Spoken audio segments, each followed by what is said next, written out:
L'homosexualité est très complexe. Il serait d'ailleurs préférable, pour être précis, de parler des homosexualités plutôt que de l'homosexualité. Être gay n'est pas la même chose qu'être lesbienne. Les causes seraient différentes.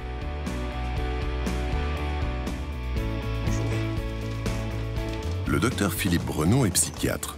Il reçoit des homosexuels en consultation. Pour moi, c'était assez difficile, surtout... Si aujourd'hui, les séances de thérapie sont là pour permettre de comprendre, pour amener un confort, pour dépasser les difficultés de la vie quotidienne, pendant longtemps, l'homosexualité a été considérée comme une maladie. Elle a été dans le manuel des maladies mentales jusqu'en 1980, et la psychanalyse le considère toujours comme une perversion.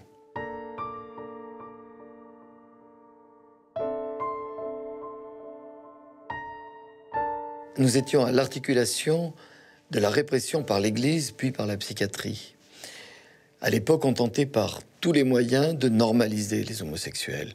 Des cures psychanalytiques ont même été entreprises, notamment par Anna Freud, et l'on tenté de ramener les homosexuels dans le droit chemin, c'est-à-dire d'en faire des bons pères de famille hétérosexuels.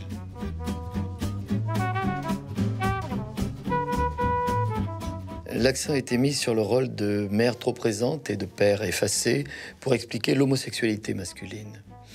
La théorie psychanalytique qui fait de l'homosexualité une déviation du lien oedipien, c'est-à-dire par exemple d'un lien fort avec la mère dans l'homosexualité masculine, n'a curieusement jamais été démontrée. Pour comprendre l'homosexualité aujourd'hui, on tente de dépasser le seul modèle de la psychologie pour intégrer les données de la biologie et celles de la sociologie. Bien évidemment, l'homosexualité n'est pas une maladie. Certains considèrent pourtant qu'elle est une sexualité contre nature, ce qui suppose qu'elle serait absente de la nature.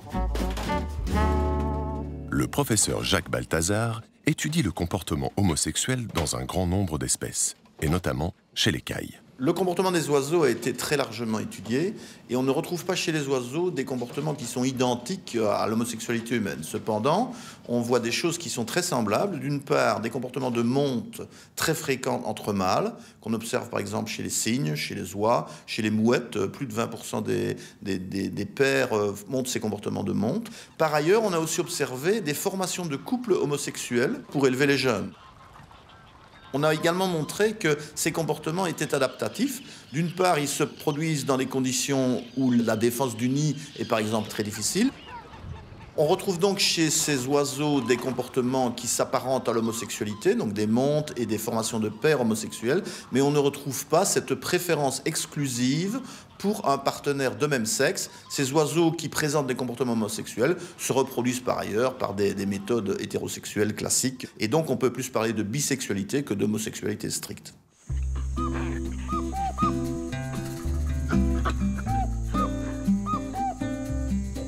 On a observé des comportements homosexuels entre mâles et entre femelles chez 450 espèces à peu près. Oui, on retrouve ça dans la littérature scientifique, mais si on observait plus en détail, je pense qu'on en retrouverait dans un nombre d'espèces encore beaucoup plus grand, à mon sens.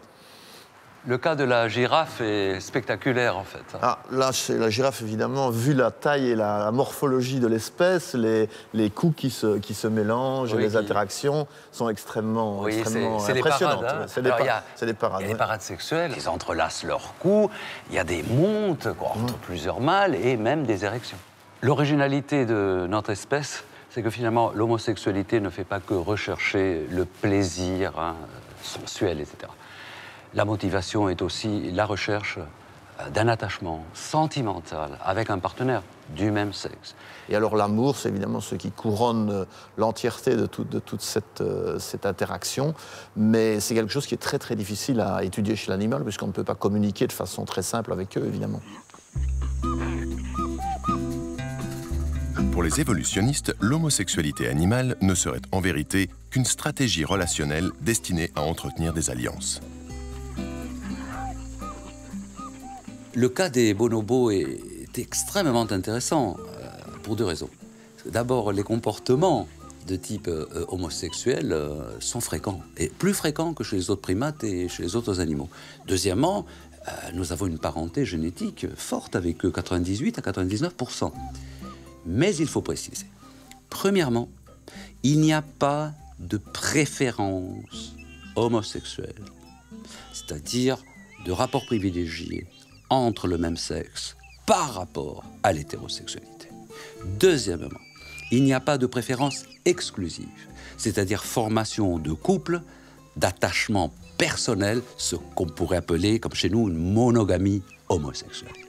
Et ce sont donc des sociétés qui sont, en réalité, hétérosexuelles, avec des phases de bisexualité simultanée. En résumé, les rapports homosexuels existent bel et bien dans la nature, mais ils n'ont pas la même signification que chez les humains. Et le cas des animaux domestiqués, en fait, particulièrement d'élevage industriel, est très particulier. Parce qu'en fait, eh bien, l'homme a sélectionné génétiquement de manière intensive, n'est-ce pas, des espèces sauvages, et ne savait pas exactement ce qu'il sélectionnait. Non. Certains comportements comme l'hypersexualité, par exemple, certains comportements comme l'hyperagressivité. Oui, ces animaux ont été sélectionnés pour avoir une reproduction beaucoup plus efficace, donc hypersexualité, bien évidemment, ce qui explique probablement la présence de ces montes homosexuelles chez les vaches, très importante. Voilà, vaches et taureaux. Oui. Mais toujours, on reste dans le cadre de montes qui ne sont pas des comportements exclusifs et qui n'indiquent pas de préférence. Mais il y a alors là une exception extrêmement intéressante, ce sont ces moutons des montagnes rocheuses aux États-Unis, où là, on a pu démontrer qu'effectivement, environ 10% des mâles avaient une préférence exclusive pour d'autres mâles. Donc ils étaient orientés sexuellement de façon homosexuelle en termes humains.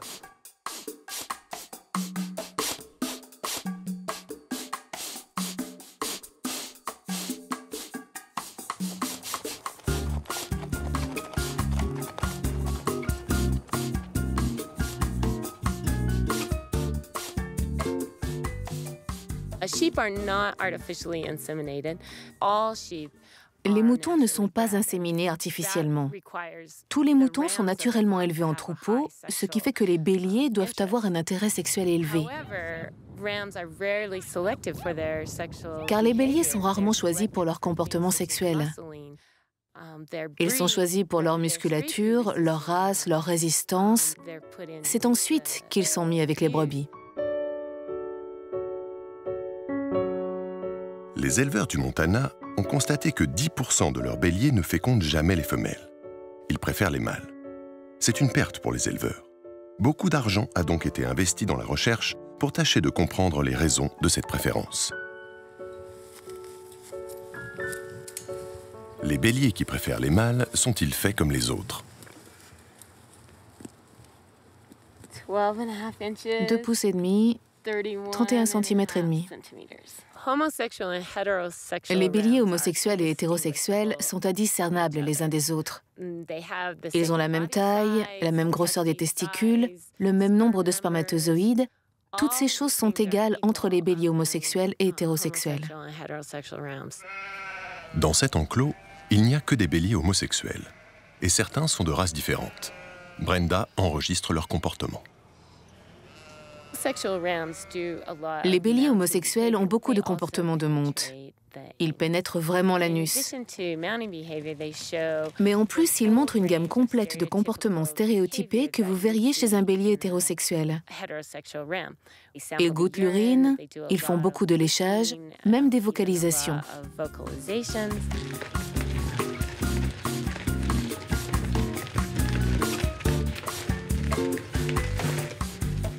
Si ce n'est pas physique, est-ce que ça viendrait du cerveau? Brenda soumet des béliers au test de l'urine. J'ai exposé des béliers hétérosexuels et homosexuels à l'urine de femelles. C'est un signal sexuel pour les moutons. Et j'ai découvert que les béliers homosexuels et hétérosexuels détectent le signal de l'urine, mais que celle-ci ne déclenche de réponse sexuelle que chez les béliers hétérosexuels.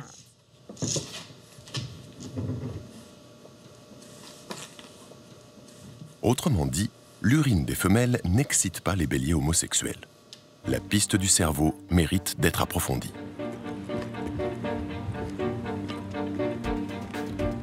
Le professeur Charles Rosselli prélève le cerveau des béliers homosexuels.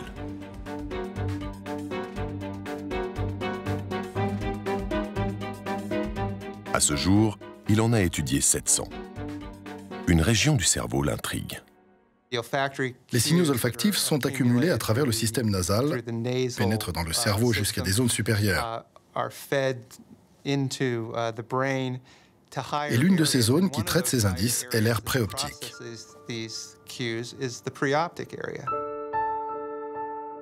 Détecterait-on des différences entre bélier hétérosexuel et bélier homosexuel dans cette région du cerveau cruciale pour les préférences sexuelles?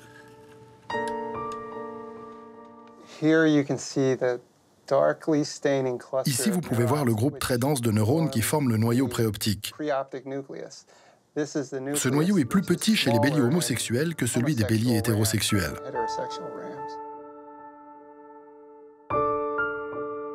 Il y a bien une différence donc, mais d'où vient-elle?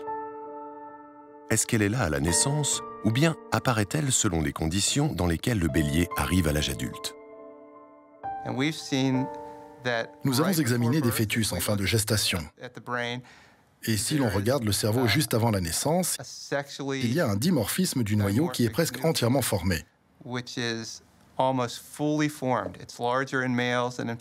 Il est déjà plus grand chez les mâles que chez les femelles.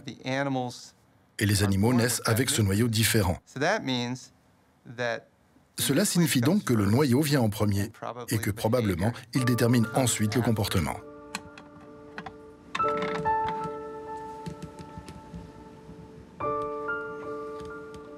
Selon le professeur Rosselli, dès la naissance, le cerveau d'un bélier homosexuel diffère de celui des béliers hétérosexuels. C'est cette différence qui semble déterminante, beaucoup plus que le reste.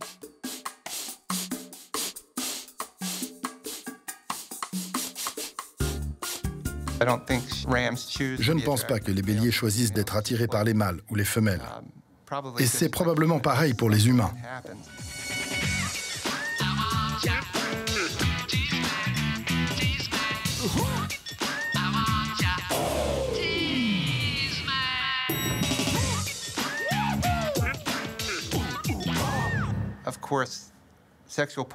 Bien sûr, les préférences des partenaires sexuels chez les ovins et la sexualité chez l'homme ne sont pas exactement la même chose.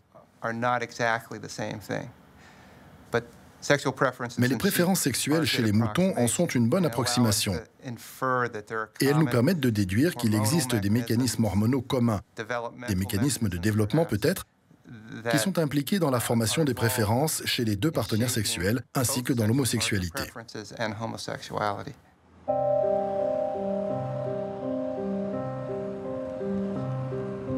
Le professeur Simon Levey a autopsié des cerveaux d'humains homosexuels et hétérosexuels.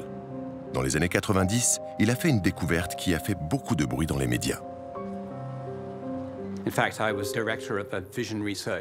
J'étais directeur du laboratoire de recherche sur la vision de l'Institut Salk.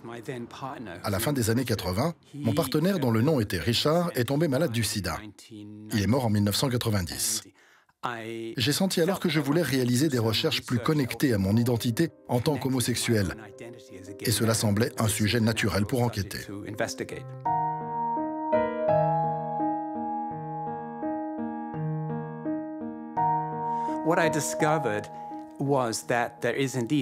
Ce que j'ai découvert, c'est qu'il y a effectivement une différence dans la structure du cerveau des hommes homosexuels et des hommes hétérosexuels. Et cette différence de structure se trouve dans la partie du cerveau appelée l'hypothalamus, qui a beaucoup à voir avec la régulation de notre comportement sexuel et les sensations sexuelles. Dans cette partie du cerveau, il y a un groupe de cellules qui est généralement plus grand chez les mâles que chez les femelles, à la fois chez les êtres humains et chez d'autres espèces de mammifères. Et ce que j'ai trouvé, c'est que chez les hommes homosexuels, cette zone est plus petite que chez les hommes hétérosexuels.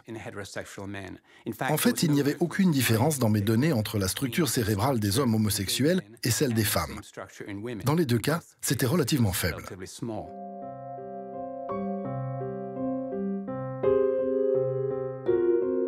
La piste du cerveau se confirme. Comme chez le mouton, mais aussi chez la gerboise, le furet, le rat, les cerveaux d'homosexuels et ceux d'hétérosexuels présentent des différences. Cette région de l'hypothalamus a été étudiée chez des animaux de laboratoire tels que les rats. Et ce qui a été découvert est que vous pouvez modifier la taille de ce groupe de cellules en manipulant les taux d'hormones quand l'animal est au stade fœtal. mais que vous ne pouvez pas le faire si vous manipulez ces mêmes niveaux d'hormones après la naissance. En d'autres termes, il y a une période de développement du cerveau qui est sensible aux hormones sexuelles.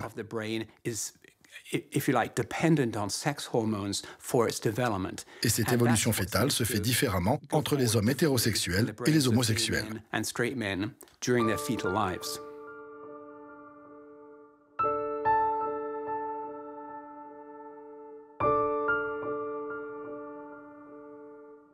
Cette étude, qui était l'une des premières sur le sujet, portait sur 40 cerveaux. Certains ont reproché cet échantillon insuffisant et surtout que ces cerveaux avaient été prélevés sur des victimes du sida. Or, on sait que cette maladie provoque des atteintes cérébrales. Simon Levey n'est pas le seul à avoir identifié des différences. L'Institut de recherche sur le cerveau de l'Université d'Amsterdam, aux Pays-Bas, a étudié une autre zone de l'hypothalamus et a fait une découverte importante. Nous avons étudié de nombreuses personnes dans différentes études. Notre échantillon était d'environ 2000 hypothalamus. Nous avons constaté une très nette différence dans l'horloge du cerveau. Le noyau suprachiasmatique, qui était 2 fois plus gros chez les hommes homosexuels que chez les hommes hétérosexuels, il contenait 2 fois plus de neurones.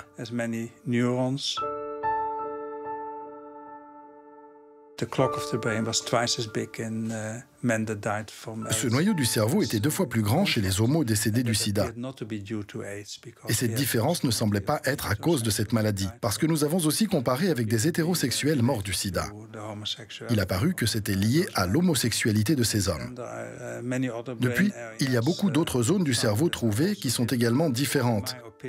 À ce jour, nous ne connaissons que la partie émergée de l'iceberg.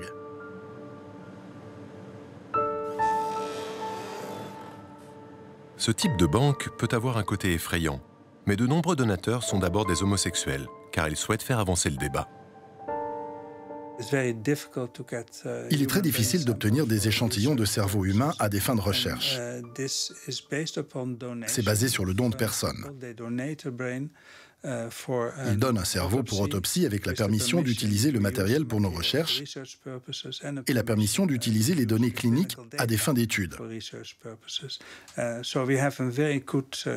Nous avons donc un très bon jeu de cerveaux humains qui sont très bien documentés.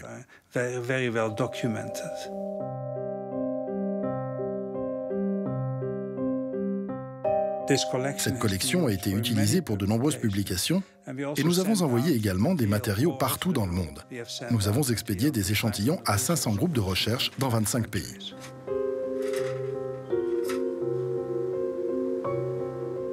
Les conclusions qu'on peut tirer de l'étude d'un organe prélevé post-mortem sont forcément limitées. Pour en savoir davantage, il faut étudier le fonctionnement du cerveau en action. La professeure Ivanka Savic, de l'Institut Karolinska de Stockholm, celui-là même où sont décernés les prix Nobel, a fait des découvertes étonnantes en observant la réaction du cerveau à des stimuli. C'est la salle de l'IRM. Si vous voulez entrer, s'il vous plaît. Ivanka Savic soumet à l'IRM fonctionnel des volontaires, homosexuels et hétérosexuels. Puis elle compare les résultats.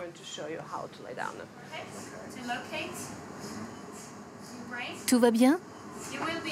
Vous serez en mesure d'entendre tout ce que je dis. Et pour communiquer avec moi, vous pressez simplement ceci. Et je vous parlerai.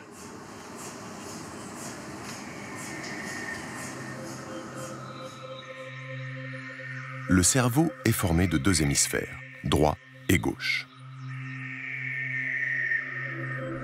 Dans le groupe hétérosexuel, chez les hommes, les 2 hémisphères ne sont pas symétriques, alors que chez les femmes, ils le sont. Dans le groupe homosexuel, c'est l'inverse. Chez les hommes, ils sont symétriques et chez les femmes, ils sont asymétriques. Quand on regarde des sujets homosexuels, les gays sont plus symétriques, comme les femmes hétéros. Et les lesbiennes sont plus asymétriques, comme les hommes hétéros.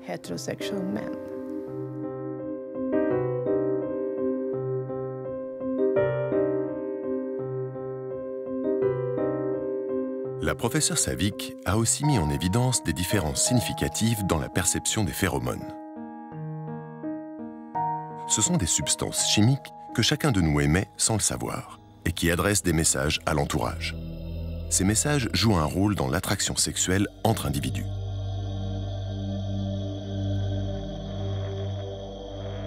On sait depuis peu que chez l'homme, la perception des phéromones se fait par la muqueuse nasale.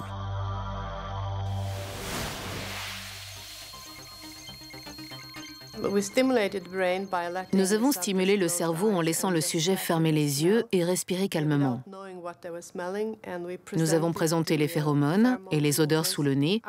L'une des phéromones est en fait produite dans la sueur humaine et l'autre est présente dans l'urine de femmes.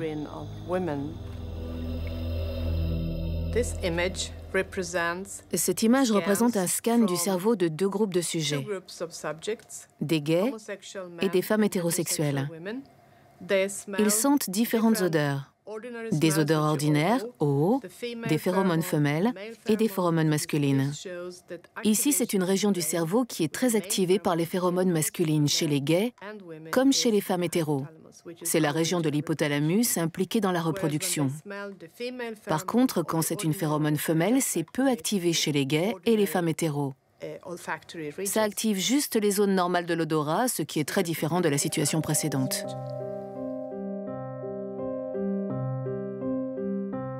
D'où vient cette sensibilité particulière aux phéromones? Est-elle reçue en héritage ou est-elle le produit de l'éducation? En bref, résulte-t-elle de l'inné ou de l'acquis? Il est très difficile de dire à partir de ces études si ça vient de l'inné, de la naissance ou de l'acquis. Si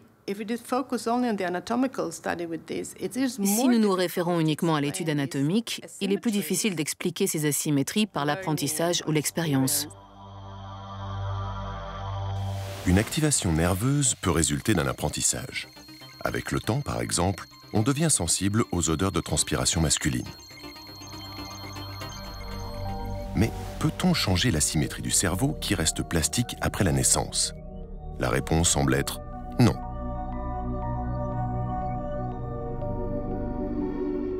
De nombreux chercheurs supposent donc que les différences neurologiques qui existent entre hétérosexuels et homosexuels pourraient avoir une cause hormonale qui interviendrait durant la grossesse de la mère. Parler de différences au niveau cérébral fait peur. Ce type d'argument rappelle de très mauvais souvenirs. Au cours d'une période sombre de notre histoire, on les a utilisés pour stigmatiser certaines populations. Mais c'est justement dans ces sombres souvenirs qu'il nous faut remonter. Les toutes premières théories hormonales de l'homosexualité ont démarré à Berlin-Est. Le chercheur Gunther Dorner a constaté une augmentation significative du nombre d'homosexuels parmi les garçons nés entre 1942 et 1945, avec un pic cette dernière année lorsque Berlin a été rasé.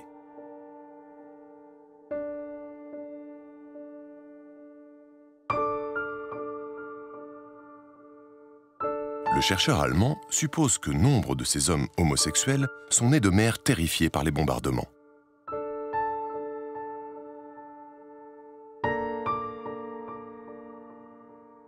Le stress de la mère influencerait la sécrétion d'hormones mâles, la testostérone, chez l'embryon qu'elle porte.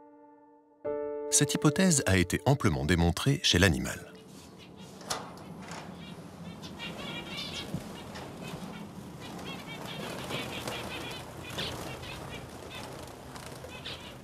Les diamants mandarins que nous voyons ici font partie d'une espèce monogame, c'est-à-dire qu'ils forment des couples hétérosexuels stables tout au long de la vie. Cependant, si on les injecte avec des hormones pendant la vie embryonnaire, on va alors obtenir des animaux qui seront homosexuels en termes humains, c'est-à-dire qu'ils formeront pendant des périodes très très longues, la vie entière en général, des couples stables mais homosexuels, donc mâle avec mâle et femelle avec femelle. Depuis de nombreuses années, le professeur Jacques Balthazar manipule avec succès l'orientation sexuelle des cailles japonaises. Chez la caille japonaise, on n'observe jamais des comportements de monte chez les femelles. Cependant, si on empêche l'action des hormones pendant la vie embryonnaire chez les femelles, on va se retrouver avec des femelles qui présenteront toutes des comportements de type mâle qui seront dirigés vers d'autres femelles. On a réalisé cette expérience des dizaines de fois dans le laboratoire sur plus de 500 individus et dans tous les cas, on observe cette inversion du sexe comportemental des individus. Et toutes ces femelles, 100% d'entre elles, deviennent homosexuelles en termes humains, c'est-à-dire qu'elles montent d'autres femelles et présentent donc des comportements de type mâle. L'expérience inverse est tout aussi probante. Elle consiste à injecter des hormones femelles dans des œufs fécondés d'embryons mâles. On observe alors que chez tous ces mâles, on a une perte des comportements de type mâle, donc ces mâles ne montent plus jamais d'autres femelles. Et de nouveau, c'est une expérience qui a été réalisée ici sur plusieurs milliers d'individus, et dans tous les cas, on observe cette perte des comportements mâles. Bien évidemment, il n'est pas possible de mener une telle expérience chez l'homme. Mais les mécanismes hormonaux diffèrent-ils beaucoup d'une espèce à l'autre ? Les hormones du système reproducteur que l'on retrouve chez l'animal et qu'on manipule expérimentalement pour changer le sexe et le sexe comportemental sont bien entendu présentes chez l'homme, où elles jouent un rôle extrêmement important dans la différenciation des structures génitales. On sait par exemple que chez le jeune embryon, avant l'action de ces hormones, les structures génitales externes ne sont pas développées. On a 2 replis génitaux et un bourrelet génital. Sous l'influence de la testostérone, donc de l'hormone mâle, ce bourrelet génital va se développer pour former le pénis. En l'absence de testostérone, le tubercule génital formera le clitoris et les replis génitaux formeront les lèvres de la vulve.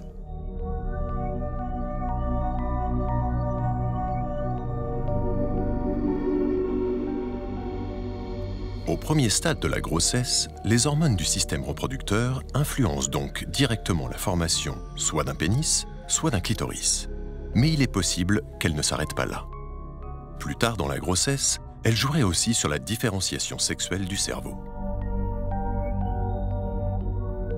Il est bien évident qu'au fur et à mesure de l'évolution, on a observé une complexification du cerveau qui atteint son sommet chez l'homme. Cependant, les structures de base du cerveau, les structures plus primitives qui contrôlent les comportements sexuels et leur orientation notamment, restent présentes chez l'homme et sont à peu près semblables, à peu près identiques à ce qu'on retrouve chez d'autres mammifères. On a donc toutes les raisons de croire que les fonctions des hormones qui contrôlent ces comportements sexuels sont toujours présentes chez l'homme.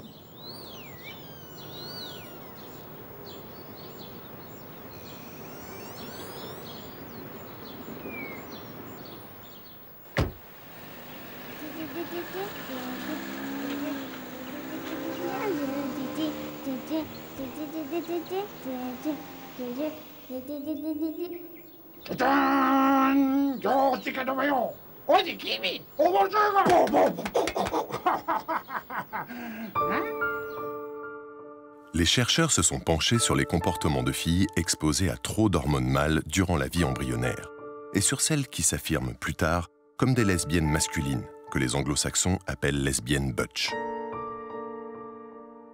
Ils ont remarqué des comportements caractéristiques qu'on attribue habituellement à des garçons.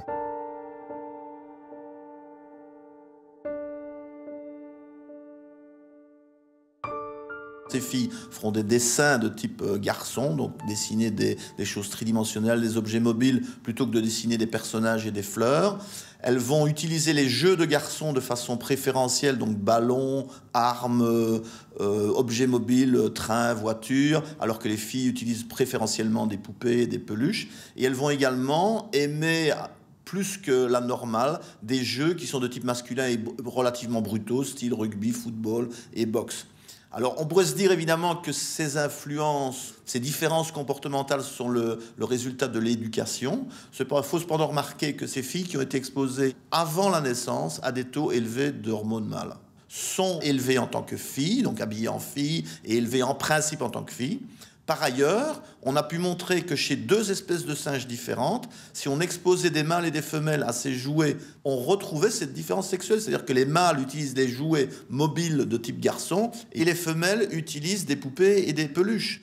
Et donc, on se retrouve dans une situation où là, l'influence culturelle est impossible, puisque ces singes n'avaient jamais vu les objets qu'on leur a présentés avant. Et malgré tout, on y retrouve la même différence sexuelle qu'on retrouve chez l'homme.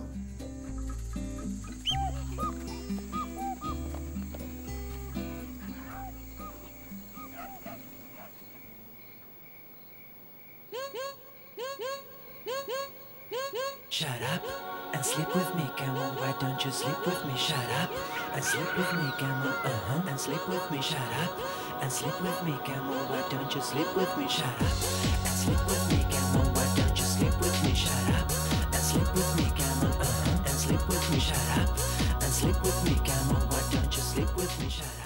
Les hormones embryonnaires seraient donc susceptibles d'avoir un effet sur notre orientation sexuelle. On peut dans ce cas s'interroger. Qu'est-ce qui provoque une réaction hormonale différente avant la naissance pour les homosexuels? C'est là qu'intervient l'hérédité. Certains scientifiques pensent qu'une partie au moins du déterminisme de l'homosexualité est d'origine génétique.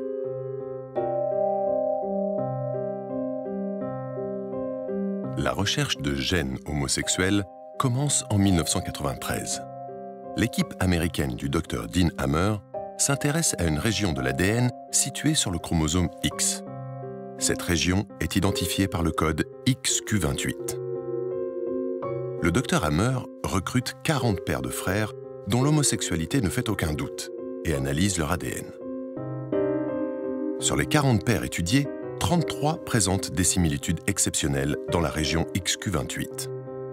Le docteur Hammer n'en conclut pas pour autant que cette région du chromosome X conditionne l'homosexualité. Il se contente de conclure qu'elle est liée à l'homosexualité.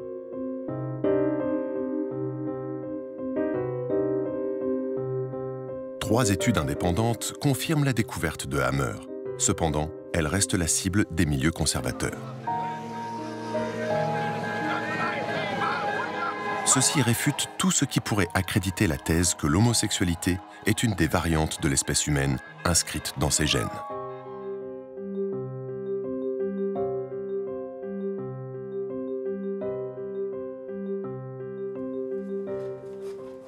Les très récentes recherches d'Alan Sanders et Michael Bailey sur un échantillon de 1000 personnes confirment bel et bien les découvertes du Dr Hammer. Un de nos objectifs était de voir si nous pouvions reproduire ces résultats dans un échantillon plus large. Lorsque le résultat est trouvé à nouveau, alors il est plus susceptible d'être une véritable preuve plutôt qu'un hasard statistique. Mais nous n'avons pas seulement regardé le chromosome X, nous avons examiné tous les chromosomes en essayant de trouver une preuve de liaison partout.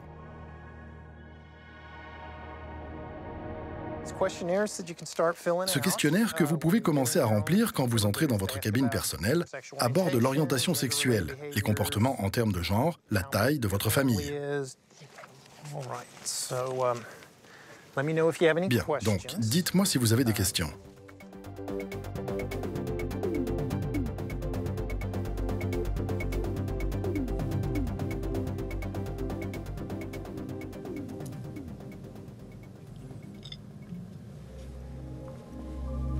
L'équipe de recherche dresse un bilan génétique complet à partir d'échantillons de salive et de sang.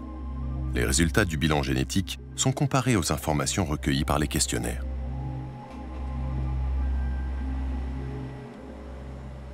Dans notre étude sur les similitudes, nous trouvons la confirmation d'une similitude au chromosome XQ28, la même région du chromosome que le groupe de Dean Hammers a trouvé il y a quelques années.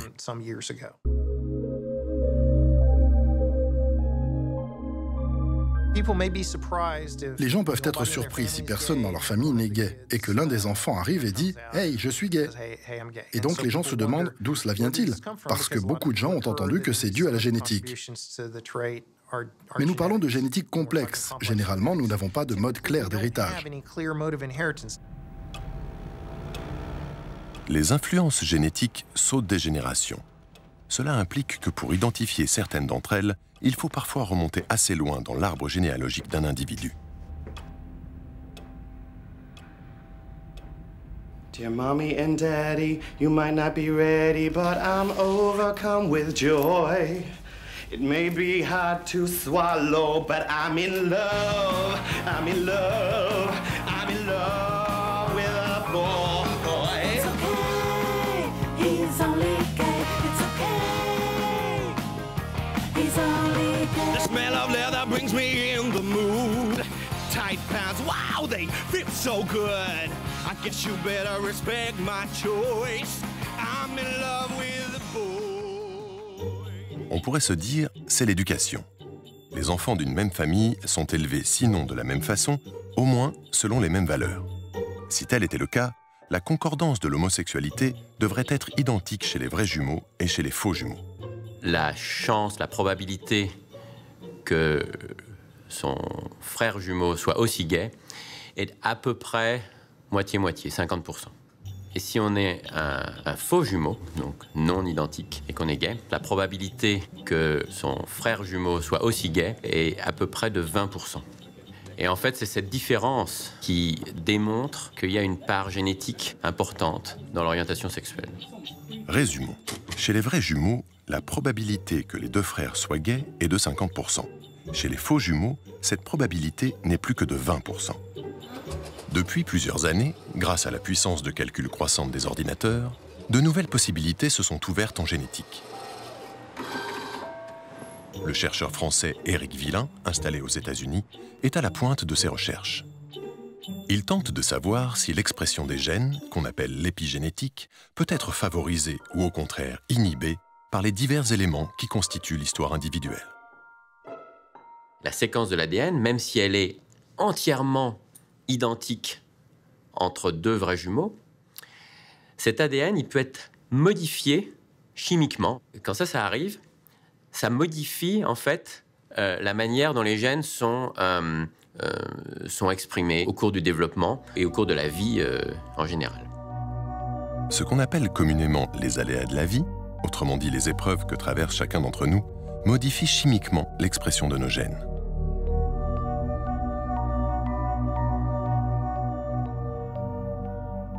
Qu'est-ce qui est relatif à l'homosexualité? Eh bien, la seule manière de savoir ça, c'est de prendre ces paires de jumeaux où l'un est gay et pas l'autre, et de regarder à un moment précis, est-ce qu'on trouve des différences de ces modifications chimiques de l'ADN? Et on va en trouver beaucoup, sur une paire. La question, c'est si on regarde sur 100 paires, 200 paires, est-ce qu'on va trouver, plus que par chance, au même endroit, au même niveau, au même gène, les mêmes modifications? On trouve des similarités, on trouve des endroits du génome où il y a les mêmes modifications chimiques qui sont présentes chez une grosse proportion des gays et moins chez les hétérosexuels. Quel type d'événement, quelle séquence de vie modifie les gènes? Qu'est-ce qu'il y a dans l'environnement pendant la vie qui change cet ADN? Ça, c'est une question extraordinairement compliquée. Donc pour l'instant, on a renoncé à comprendre ce qu'il y avait dans l'environnement. Mais ce qu'on sait, c'est qu'il y a des choses dans l'environnement, non seulement utérin, mais aussi pendant la vie, qui continuent de modifier l'ADN et qui continuent donc de modifier la manière dont les gènes sont exprimés, allumés ou éteints, littéralement.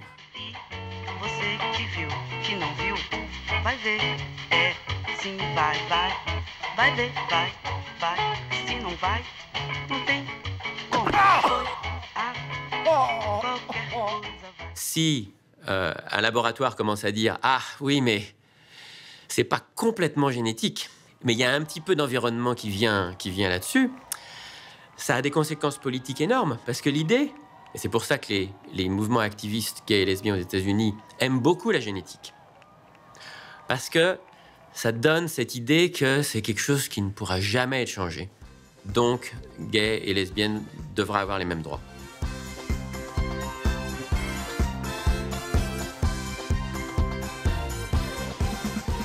Aux États-Unis, les homosexuels aimeraient croire que les gènes fixent notre orientation définitivement. En France, à l'inverse, on évite d'aborder cette question. L'homosexualité et ses origines constituent un enjeu politique et idéologique qui se pose de manière différente selon les cultures. En France, où je suis né, la culture joue un rôle beaucoup plus important. Et on a tendance à considérer toutes ces influences historiques, sociales, familiales. Et la génétique, on a tendance à la voir comme une science un petit peu dangereuse. Donc c'est une vision de la génétique qui est totalement opposée et qui est quelque chose d'extraordinairement bon aux États-Unis, où la génétique va aider la cause.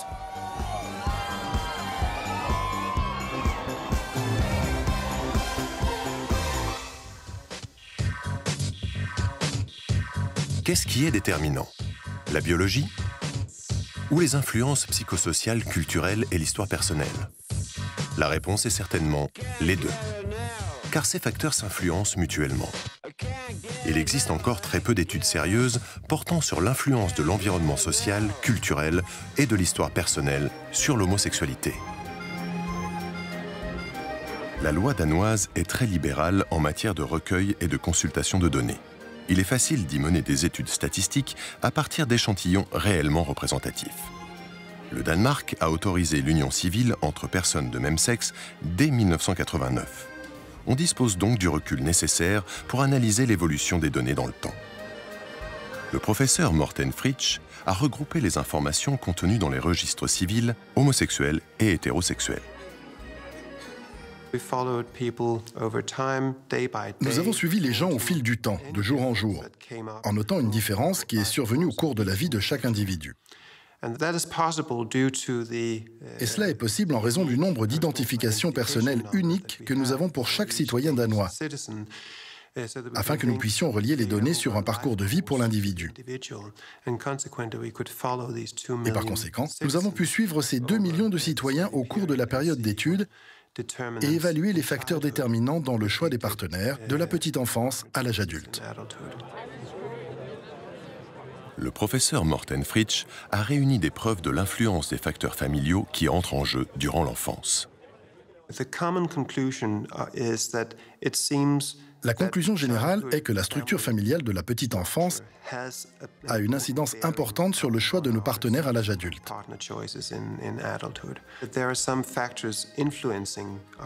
Certains facteurs qui influencent nos choix viennent de l'extérieur, de l'environnement, de notre éducation, de quelques expériences que nous avons eues dans notre enfance, dans notre jeunesse et aussi plus tard dans la vie.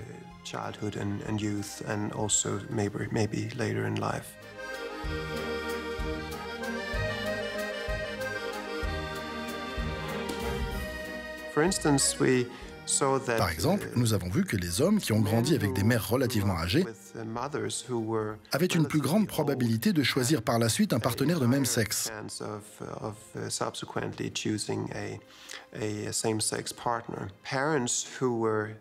Les parents qui étaient jeunes au moment de la naissance ont plus tendance à avoir des enfants hétérosexuels que les parents qui étaient plus âgés.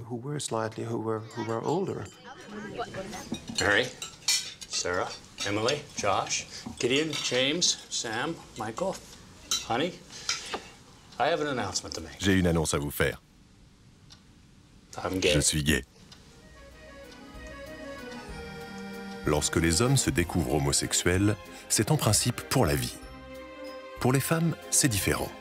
Il n'est pas rare, en effet, qu'une femme homosexuelle passe d'une période hétéro à une période homo, puis qu'elle redevienne hétéro, ce que certains qualifient de bisexualité. Sans aller aussi loin, on peut dire que l'homosexualité féminine semble plus changeante que l'homosexualité masculine.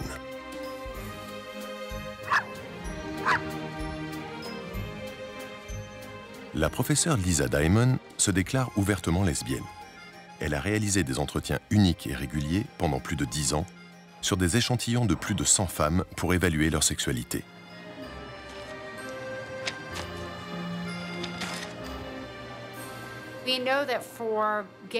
Nous savons que pour les gays, les lesbiennes et les bisexuels, il y a une combinaison de facteurs qui influent sur les sensations sexuelles. Certains d'entre eux sont d'ordre biologique et sont présents très tôt.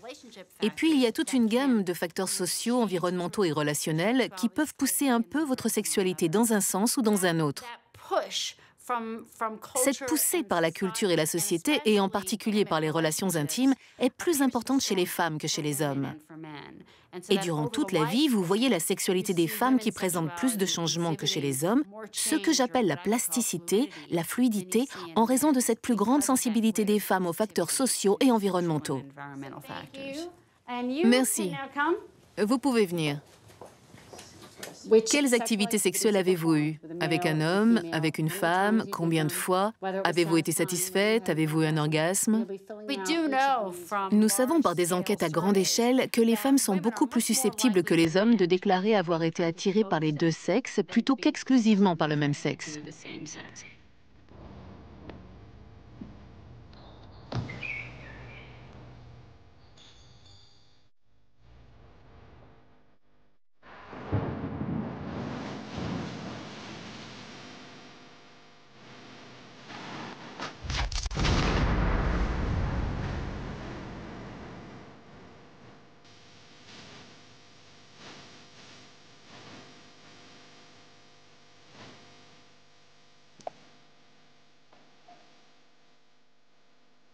La professeure Meredith Shivers réalise depuis quelques années des expériences sur la réceptivité des femmes à des stimuli visuels sexuels, lesbiens, hétéros, gays. Ici, vous pouvez voir une augmentation du signal. La candidate est sexuellement plus excitée, elle regarde le film érotique. L'étude va durer environ 2h30 et toutes les procédures sont totalement privées et anonymes. OK. Donc, nous y voilà.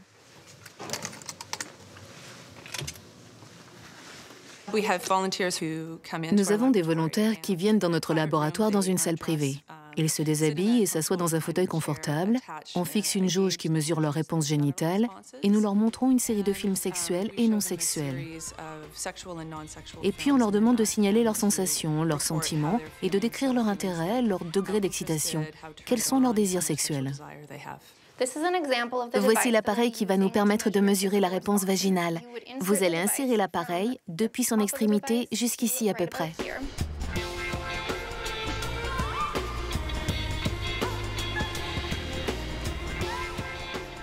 Les volontaires du professeur Shivers sont des hommes et des femmes, hétéros ou homosexuels. OK, elle paraît prête pour démarrer. Nous pouvons lancer le premier film. Ce que nous avons constaté, surtout chez les femmes hétérosexuelles, c'est quelque chose d'assez différent de ce que nous voyons avec les hommes. Chez les hommes, leur réponse sexuelle reflète très bien leur orientation sexuelle, déclarée envers les femmes ou envers les hommes. Ainsi, par exemple, un homme gay montre de plus grandes réactions physiques, notamment du pénis, en regardant des films d'hommes ayant des rapports sexuels. Mais pour les femmes, la situation est plus compliquée. D'un côté, les lesbiennes présentent un modèle de réponse sexuelle qui est très similaire à ce que nous voyons chez les gays et les hommes hétérosexuels. Donc, elles présentent une plus grande réceptivité aux films montrant des femmes. Mais les femmes hétérosexuelles sont un vrai casse-tête. Bien qu'elles disent être sexuellement exclusivement attirées par les hommes, leur réponse sexuelle ne semble pas faire la différence entre des stimuli sexuels masculins et féminins. Cela signifie que si l'on regarde leur réponse génitale, elles présentent une réaction relativement égale aux films montrant des femmes et à ceux montrant des hommes, malgré le fait qu'elle ne prétende être attirée sexuellement que par les hommes.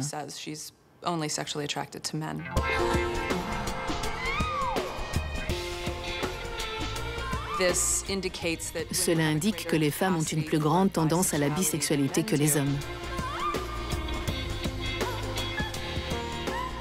Comment expliquer ces différences?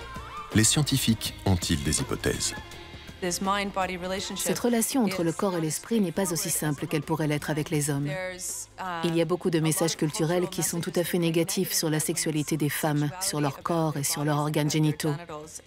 Et il se pourrait que ces processus culturels interfèrent vraiment quand les femmes cherchent à développer un sentiment cohérent avec ce qu'est réellement leur sexualité physique.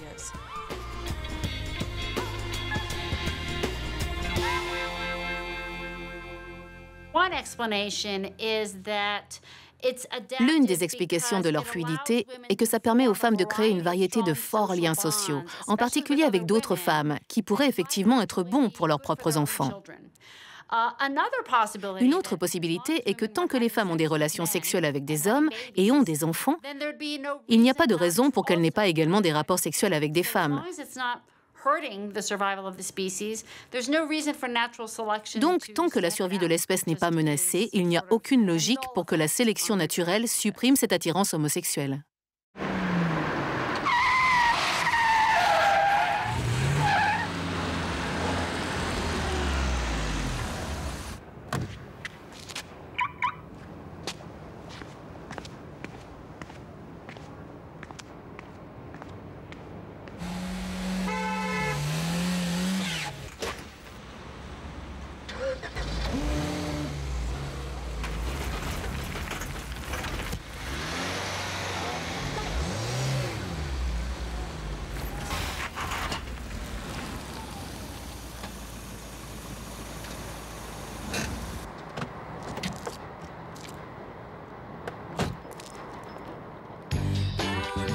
La recherche scientifique, au lieu de porter un jugement, nous a appris que l'homosexualité était une variante normale de l'orientation sexuelle humaine.